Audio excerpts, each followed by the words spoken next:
Kia ora, I'm David Chaston with 90 at 9, brought to you by interest.co.nz. This we get everything you need to know in 90 seconds at 9 o'clock. With news, July starts on shaky ground everywhere, although the ground is firmer in the US than China. Over the weekend, though, Japanese industrial production data was released showing it rose 2.8% in May from April, beating market forecasts. It also recorded an unusual year-on-year gain too. But it was all backwards in China. The factory PMI was a steady contraction for the second straight month, as expected. This was the fourth contraction in factory activity so far this year, as Beijing struggles to spur an economic revival amid weak demand, deflation risks, and a protracted property weakness.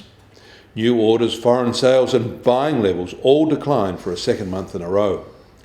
And their official services PMI slipped as well, now barely expanding. In the US, the inflation measure the Fed prefers, the Personal Consumption Expenditure Price Index, was unchanged in May from April, following a 0.3% rise in April. This was as markets were expecting. That means the annual PCE rate slipped to just 2.6%, its lowest since March 2021. And US durable goods orders were unchanged in May from April, but were 1.2% lower than the same month a year ago. Of more concern, however, will be that capital goods orders fell 10% on the same basis. Eventually, that may weigh on employment, but so far it hasn't. Last week, initial claims for jobless benefits fell from the prior week. In France, exit polls there show that far-right candidates probably made gains in their weekend first-round elections, garnering about a third of the votes. Turnout was high, a high at 60%. But the final outcome is still uncertain. The second round will take place on the end of this week, July the 7th.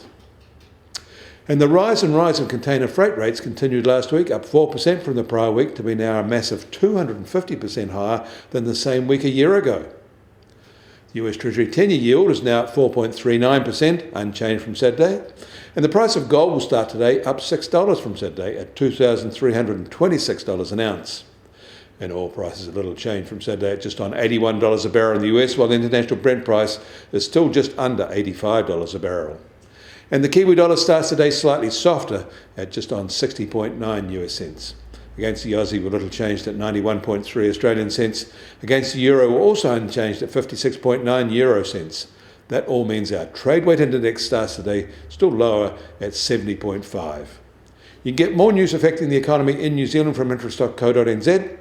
Kia ora, I'm David Chaston, and we'll do this again tomorrow.